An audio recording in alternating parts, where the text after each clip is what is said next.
Son las 9:31. Todavía pues tenemos pendiente el comentario de don Pablo Maquine y de don Melton Pineda.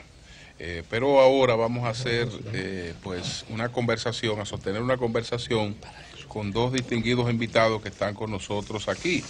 Está pues el doctor Juan Miguel Castillo Pantaleón y está la diputada Karen Ricardo.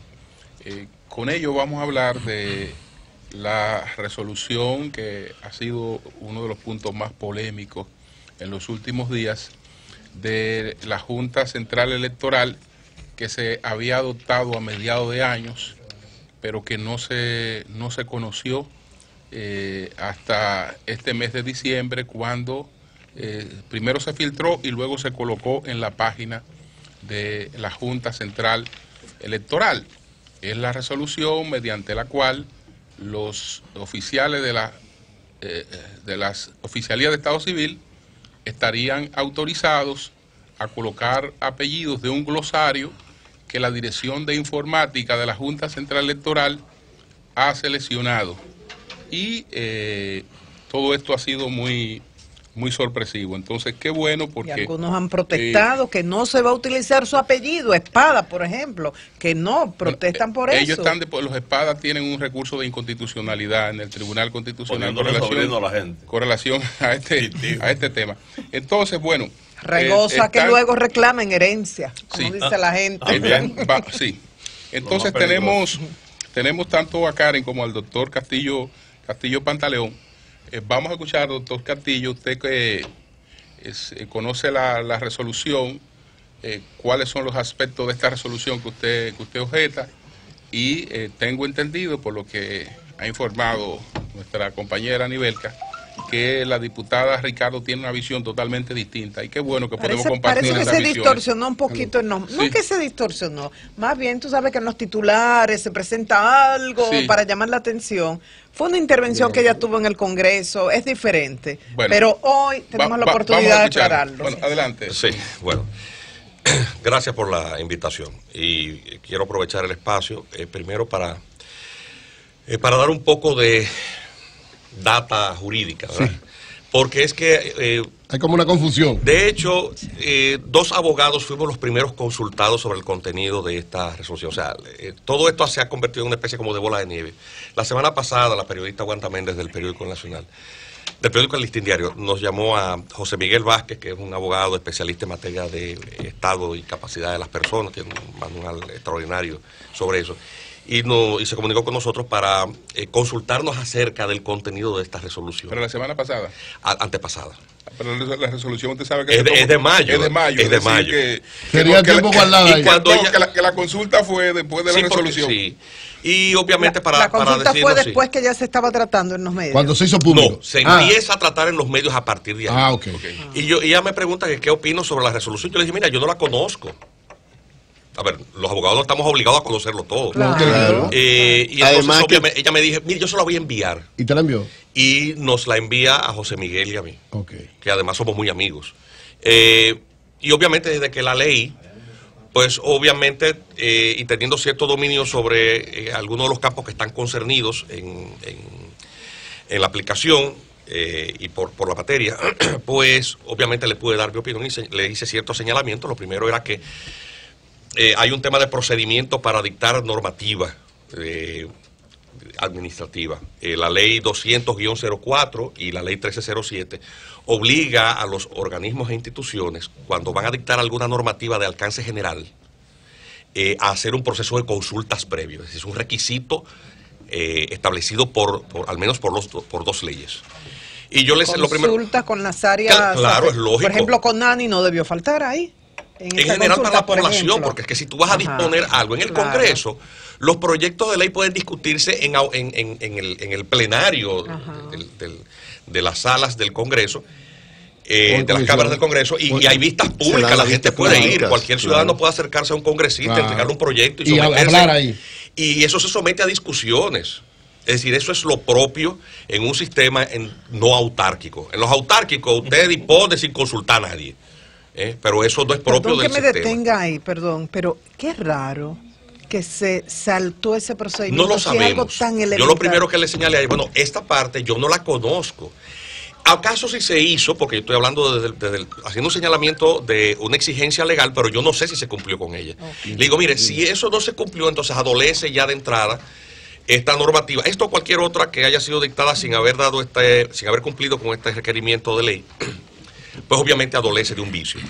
Eso de entrada. En segundo lugar, tiene un tema de competencia. ¿Puede la Junta Central Electoral disponer la anotación de cualquier dato al margen de lo que establece la ley 659 sobre el acto del Estado Civil? La respuesta es no, porque la ley se lo prohíbe. Es que la ley prohíbe la anotación de menciones en actas del Estado Civil que no sean aquellas que están consignadas en esa ley. Es decir, esto no es una opinión. Es decir, es una prohibición tácita. Eso es el artículo 28. Y es una ley, esa es una ley que tiene qué carácter, es decir, es una ley... Esa es la ley que regula la materia. La ley que regula la materia del Estado Civil es la ley 659 sobre actos del Estado Civil. Y el artículo 28 dispone eso. No 44. Es una opinión, yo estoy dando un dato concreto. Creo que el aporte que puedo hacer a la sociedad desde un programa... ¿Y la excepción es la adopción entonces? Atención. Entonces, eso es lo primero. Segundo, la Junta Central Electoral es un organismo de tipo constitucional que tiene su espina dorsal jurídica en la Constitución de la República y después en el resto de la normativa que regula o concierne las materias que ella administra, como son la materia electoral, la materia de la cédula de identidad y la de los actos del Estado Civil. La Constitución, con respecto a estos últimos temas, dice que el registro civil y la cédula están en manos de la Junta, artículo 212 en uno de sus párrafos, más nada. Entonces, a partir de ahí sí puedo decirte lo siguiente, ya esto es un tema de opinión. La capacidad reglamentaria constitucional de la Junta Central Electoral ¿puede rebasar la letra de la ley? La respuesta es no. ¿Por qué? Porque un acto administrativo no puede violar una ley. La Junta no puede violar ley. No puede. Entonces, ¿puede disponer algo que colida con la ley? ¿Que la ley expresamente prohíbe? No. Bien. Está un tema de... Ahora, el objetivo que persigue la disposición. La disposición, tal y como explicó muy bien y de manera muy concisa Julio en su introducción, lo que hace es que pone a disposición un catálogo, ellos le llaman glosario, un catálogo de apellidos para el manejo de... ¿No se explicó el mecanismo utilizado para escoger No, la resolución no explica previamente cómo fue que se llegó ahí. El presidente de la Junta tampoco. No, de hecho, en uno de los periódicos de hoy dice que cuando le preguntaron que cómo llegaron a esa lista, dice, bueno, yo no conozco ninguno. O sea, realmente... Es un huevo cuadrado. Sí, ellos dicen que fue por un método, algo se llama insaculación, que yo lo traduciría como al azar. ¿Cómo se llama? Insaculación. Eso parece mala palabra. Parece una mala palabra, pero no, es un término de los pocas palabras y para que se entienda. Inventando. La etimología de esa palabra, ¿cuál es? Pero con el mayor respeto, la antroponimia es una disciplina. Que la antroponimia es lo que se ocupa de los nombres. Sí. El nombre está compuesto por dos componentes, el patronímico, que es el nombre, y el apellido. El tema del apellido tiene que ver también con un tema de filiación. Entonces, ponernos a inventar sobre eso, yo creo que es una cosa que no se corresponde. Miguel, me refiero a la manera en que fueron elegidos esos apellidos, se hicieron al azar. Estoy dando un dato. Sí, es un tema de mucha sensibilidad, pero es un tema muy serio. Es decir, yo lo que quiero como aportar a esta mesa y a la sociedad es, primero, los referentes de tipo jurídico, porque un país que no conoce el marco jurídico lo que vive es inventando, y la inseguridad jurídica lo que genera es caos y debilidad en las instituciones. Entonces, primero, partamos de lo que tenemos como marco jurídico, y luego abordemos la problemática social. Lo que establece es un glosario, un catálogo, y le dice que para el caso de los niños o niñas abandonados o declarados previamente en situación de abandono por el CONANI, como no tienen una situación de definición del apellido, puesto que estos son los casos de niños que no han sido objeto de adopción o no han sido autorizados en el uso del apellido por ningún particular. Porque el adoptado asume los apellidos de la adopción. No, porque la adopción es un vínculo filial. Claro. Es una filiación artificial. Son los que están existe una decisión de un juez, posterior a la decisión del juez. Sí, pero es un vínculo jurídico, una afiliación jurídica de tipo familiar. Son los que no tienen nada. Es decir, la afiliación es o natural o jurídica. La natural tiene que ver precisamente con que el hijo biológico, la natural es biológica, la otra es jurídica. Pero el jurídico es artificial. Creo que es bueno esa acotación de que todo esto se hace a partir de la sentencia de un tribunal. Sí, porque la resolución específicamente lo dice. Entonces, atención. ¿Qué es el abandono? El abandono es una situación fáctica en donde un menor de edad no está bajo la tutela o guarda de a quienes en primer lugar le corresponde en obligación, que es a los padres. Y por lo tanto, en caso de que un menor no esté bajo guarda, que es un sujeto de derecho vulnerable y que el Código del Menor protege, la guarda se coloca en manos del Estado, en particular de una institución que ha sido creada para esos fines, que es el Consejo Nacional de la Niñez, CONANI, cuyo estatuto fundamental se encuentra en el Código del Menor. Es un tema de guarda, ahí estamos claros, ¿verdad? Un niño abandonado o niña puede o no tener familia. Sí. Es decir, tener o no filiación y por lo tanto tener o no apellido. Alguien que lo asume, porque después de todo lo Atención, un niño en peligro, un niño que ejerce la mendicidad. El Código del Menor establece que la guarda puede ser declarado en estado de abandono y puede ser colocado como medida de protección en manos de una familia sustituta. Desde el punto de vista filial, eso no sustituye la filiación. Tú no le puedes cambiar el apellido al niño, porque tú lo que estás manejando es una situación de guarda. ¿Entendimos esa parte? Correcto, sí. Él tiene su nombre y apellido, pero alguien lo está cuidando. Exactamente. Y en el caso de la adopción, pues obviamente puede toma el apellido de quien lo adopta. De quien lo adopta. Correcto, eso está resuelto. Ahí no hay problema. Y para todo se necesita el acta declarándolo en abandono, de parte del juez. Lo hace con la sentencia. No, el juez de niños. Entonces, los que no tienen nada de eso. Lleguemos al extremo, que es de lo que trata la materia, para ir, vamos a decir, deshierbando, dando la maleza. Está la situación de niños y niñas que están en situación de abandono, son los expósitos, es decir, niños o niñas que no se conocen sus padres, ya sea porque estos los han abandonado o porque en alguna circunstancia han sido encontrados y no ha sido posible determinar de quién son hijos. Y dices expósito porque era el apellido que se les ponía hasta ahora. Sí, eso es una circunstancia. Si el nombre expósito viene de exposere, en latín, es poner fuera. Poner fuera, exponer. Sí, exposere es colocar fuera, votar. Que es la situación de la gente que vota a un niño. Moisés lo colocaron en una cesta y lo lanzaron a las aguas. A Rómulo y a Remo lo llevaron a los montes y una loba dice que lo amamanta. Pero son expósitos, son abandonados. La civilización cristiana, obviamente con el tema de la misericordia y la caridad, colocó como parte de un deber cristiano el acoger, porque son hijos de Dios, ¿verdad? Y obviamente eso hizo que en sus inicios las iglesias pues fueran los primeros lugares de refugio, de acogida de estos niños abandonados. Correcto. De hecho, en algunas iglesias medievales, ustedes van a Europa, ustedes han ido todos, ustedes encuentran esas pequeñas ventanas laterales al lado de los consistorios. Era para que las madres fueran y llevaran a los niños ahí. Porque en la antigüedad, en la época de la barbarie, a los niños abandonados en el sistema patriarcal, los padres tenían el derecho de votarlos y hasta de matarlos. O venderlos como esclavos. Ay, Dios mío. En la barbarie era así. El hombre podía vender los hijos y podía vender la mujer como esclavo. Bien, entonces, ¿qué pasa? Esos niños que no tienen nombre, ¿cuál apellido y nombre le vamos a poner? Atención, con el tema del nombre, hay un detalle en diferencia con los apellidos. El nombre es una decisión arbitraria del declarante. Es decir, a ti tu mamá o tu papá decidió ponerte María Elena, pero te pudo haber puesto otro nombre. Francisca, Antonia, lo que sea. Gracias a Dios que le puso María Elena. Como individuo, tú tienes el derecho, incluso si no te sientes cómodo con tu nombre, de llevar un procedimiento de cambio de nombre. Eso requiere un decreto del Poder Ejecutivo, pero es un procedimiento que está en la ley.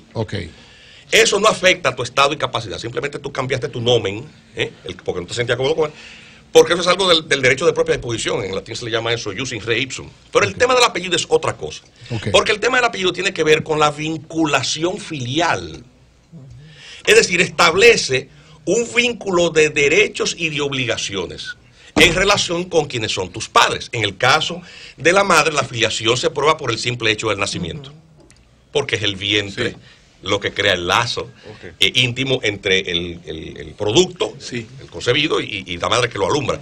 En el caso del padre, el tema de la filiación se prueba o presuntivamente porque es el esposo de la madre, o porque lo declara. Como hay que ir encaminándose hacia una finalmente, solución. Entonces, ¿qué pasaría cuando tú decides de manera arbitraria? Sí. Yo a esos que no tienen filiación conocida, que nadie los ha declarado, que nadie les ha autorizado la utilización de su apellido, que nadie los ha adoptado, que incluso han llegado a la mayoría de edad, que son la mayoría de los casos, son adultos ya salieron del sistema de protección de niños y adolescentes. Yo les voy a rifar de este listado X de apellidos de familias existentes, ¿a qué ponerle uno de esos? ¿Puede la Junta, en términos jurídicos, realmente hacer eso? La respuesta es no. No puede. No puede. Primero porque la ley se lo prohíbe. Y segundo porque tú estás disponiendo de algo que afecta a las familias correspondientes. Doctor, queda claro de que es ilegal. Ahora falta qué hacer. Entonces, pero antes vamos a escuchar. Hay un tema humano. Yo no quería tampoco dejar la impresión de que el tema humano es algo que hay que abordar. Esa es una situación que se ha agravado en el último decenio por una serie de circunstancias. El sistema de protección de niños y adolescentes absorbía a estos niños abandonados, que son siempre pocos, porque el lazo tan estrecho entre una madre y su niño, solo excepcionalmente las madres botan a sus hijos. Eso tiene que ser una situación excepcional. Sí. Y los humildes, a veces son mucho más amorosos que con sus hijos. Usted ve a las madres humildes saliendo de las maternidades con sus niños, llenas de amor. O sea, eso son situaciones muy raras. Pero luego del terremoto, en la catástrofe del seísmo del 6 de enero, fue del 2010. Enero del 2010 en Haití. Hubo una cantidad de niños que quedaron heridos y que fueron trasladados por la urgencia a los hospitales dominicanos. No se conocía quién eran los padres, no hubo registro ni verificación de su identidad. Y en muchos casos, muchos de esos niños, sus padres, presumiblemente fallecieron, o a lo mejor los padres creen que esos niños murieron. Y obviamente hay un problema de precariedad en la documentación de identidad de la población haitiana. Entonces ahí empezó a rebosarse el sistema. Una parte de esos niños fueron adoptados, fueron absorbidos, porque hay muchas parejas que desean tener hijos, no pueden, y entonces adoptan, acuden al CONANI y los procesan. Hay un sistema muy riguroso para eso.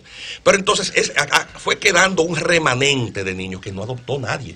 Sí. Y cumplieron 5, y 10, 15 y 18 años de edad. Los vestimos, los educamos, los sanamos, los acogimos, pero no tienen ni nombre ni apellido, porque ¿cuál le vamos a poner? ¿Qué hacer entonces? La intención de la Junta fue resolver eso. Lo primero que nosotros señalamos es que quería dejar fuera el tema legal, porque eso no lo vamos a discutir, es decir, eso es ilegal y punto. Es ilegal. Es que para que nadie se afecte, ¿qué solución buscar? Buscar mientras tanto, entre las vías, o entre las alternativas de qué apellido asignarle. Yo hice una sugerencia formalmente a la Junta, enviándole la comunicación con el tema del nombre. Dos sistemas tú propusiste, el patronímico y el toponímico. Y el toponímico, ¿Qué es porque también, es decir, o elegir como nombre el del Día del Santo, porque eso entronca con la tradición cultural del pueblo dominicano, el Día del Santo. El día que lo has encontrado, o el día que de alguna manera se determina. O tomar un nombre de ahí, exacto. Y con respecto al apellido, o utilizar un apellido referenciado al nombre, que hay muchísimos apellidos así. Por ejemplo, ¿sabías que el apellido Ramírez proviene de un nombre? Ramiro. De Ramiro. Y así hay muchos apellidos que son así. O la otra alternativa, la toponímica, es decir, hacer referencia al lugar en donde el niño o niña fue encontrado. Primero porque eso le da un eje de ubicación temporal cuando te encontraron. En Los Minas. Entonces, no, atención. Hospital San Lorenzo de los Minas. Naciste el día de San Antonio.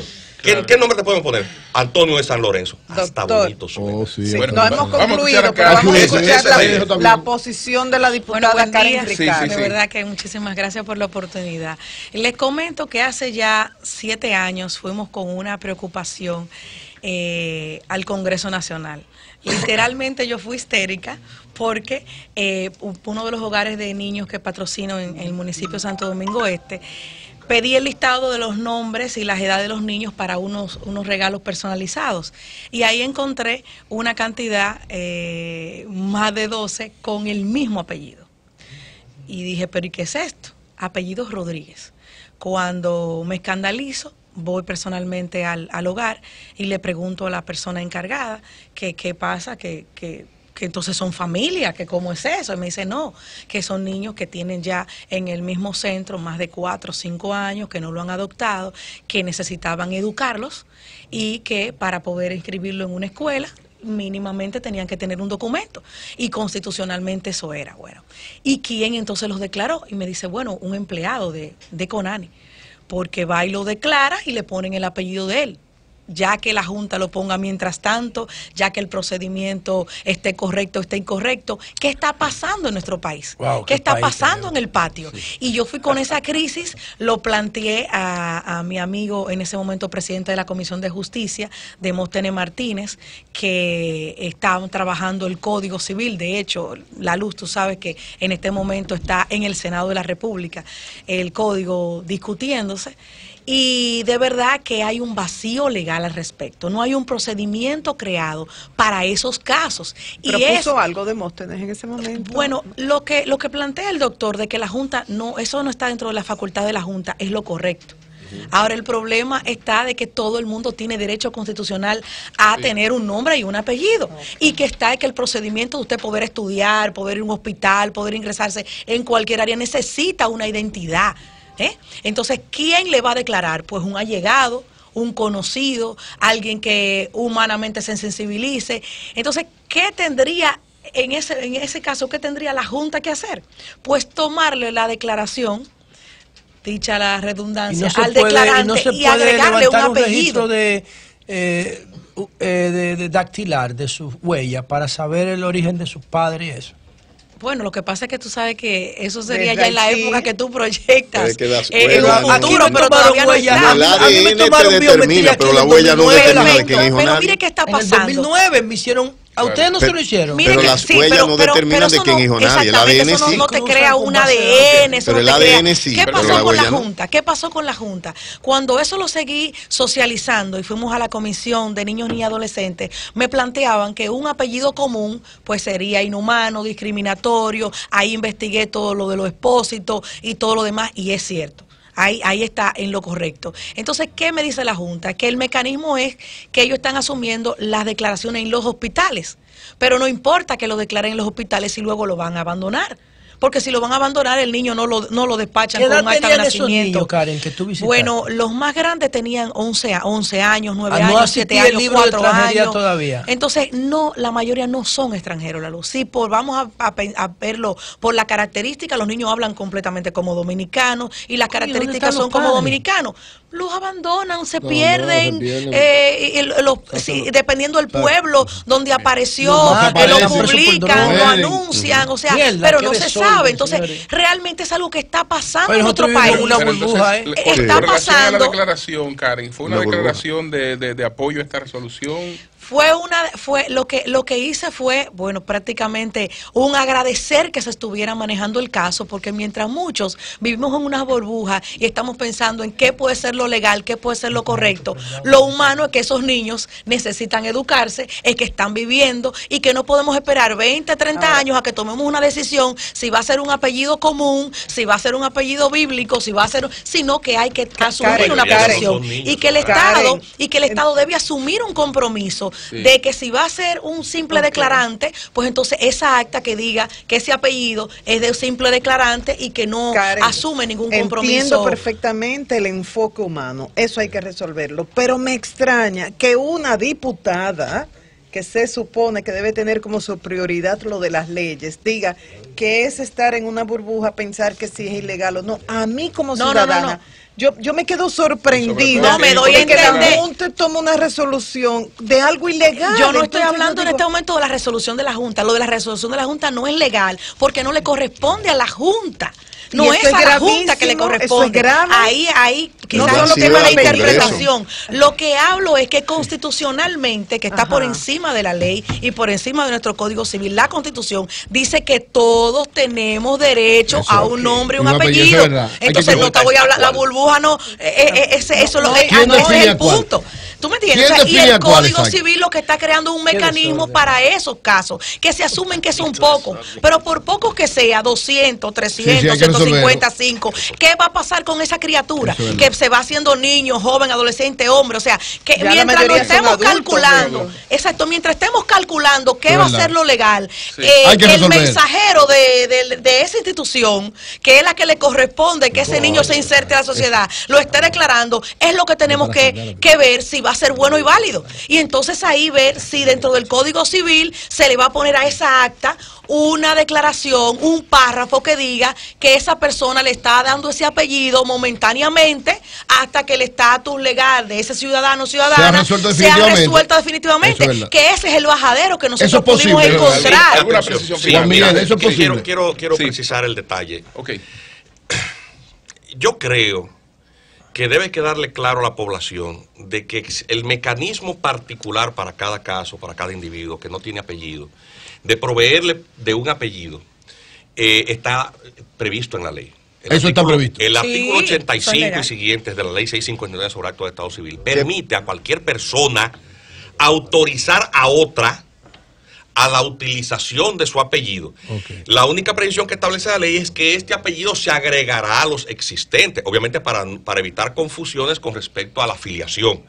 Pero no teniendo ninguno, pues esta persona puede utilizar. De manera que todo aquel dominicano o dominicana que se sienta sensibilizado por la situación de esos 200 y pico de abandonados, que son adultos ya, lejos de ejercer una falsa caridad diciendo entreguen el apellido Espada o entreguen el apellido Ricardo. Yo asumo a fulano. No, debieron empezar con los apellidos de ellos. Los primeros sí. Claro. Los primeros 5 apellidos que ellos debieron poner.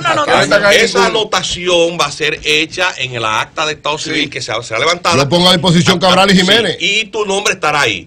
Para tranquilidad de aquellas personas que tengan que ejerzan ese acto de generosidad, que es un dato jurídico. Yo soy Cabral. Para que entiendas, eso no tiene efectos sucesorios ni de filiación. Esa persona no se convierte en hijo de la persona que autoriza. No tiene efecto. Pues yo doy Cabral y obviamente pudieran otras personas de ese apellido sentirse afectada. La respuesta es que no. ¿Por qué? Porque la anotación será en particular en relación con la persona que lo ha autorizado. Esa es una salida provisional. Tiene que estar autorizado por la persona. Pero el que quiera ejercerlo, va y lo ejerce. Ahora automáticamente usted no puede colocarse. No de manera sin consultar. Es una forma provisional de ir lidiando con el problema en lo que la Junta Central Electoral, que lo que no puede hacer es lo que hizo, porque está disponiendo arbitrariamente de una serie de apellidos de familias que se pueden sentir justamente agraviadas. Que aunque se le busque solución a esto, que yo sé que se va a encontrar, lo grave es que la Junta asume una resolución basada en la ilegalidad. Eso es grave y habla muy mal. Deli publicó un video ayer que es del grupo Nietzsche, Julio, que dice: hay castillo blanco, hay castillo negro. Sin importar de que le haya caído más leche al café, todos son castillos. O sea, hay un derecho privado sobre los apellidos. ¿Me explico? O sea, Martínez Pozo puede decir Martínez mío. Y no lo puede decir, no se le puede poner pero él le puede decir Núñez mío. Pero no le corresponde a la Junta. El tema está en el proceso. La Junta no puede violar la ley. Lo digo yo. El derecho a la justa fama y a la honra es una cosa que es un derecho ¿en qué fundamental. afecta la honra? Señores, yo creo que tenemos brevemente, Julio, brevemente. Tenemos que terminar. Un último comentario. En aras de la seriedad y la trascendencia. En Latinoamérica hay varios. La condición de abandono es una situación muy penosa. Esto es un tema que debemos de asumirlo con la mayor responsabilidad y la mayor seriedad. Nadie quiere para sí la vinculación a una situación de abandono, porque la persona abandonada es alguien que hasta quien lo parió lo ha despreciado. O sea, a usted no le gustaría sentirse... Lo ha abandonado su madre. ¿Usted se imagina Pero una cosa tan grande? La culpa de que lo hayan abandonado. Por eso lo dieron en adopción. Estamos flexibilizando las leyes de adopción por eso mismo, para que ese estatus se regule. Se construye sobre la base precisamente de la valoración. Es un tema, eso es verdad. Y eso afecta a los individuos. Estoy de acuerdo. Pues muchas gracias al doctor. Pero ya hay una salida, Sí, claro. Yo pongo Cabral y Jiménez a disposición. Y muchas gracias. ¿Tú me permites 5 segundos? Cambio fuera, no, escúchame, José. Está bien.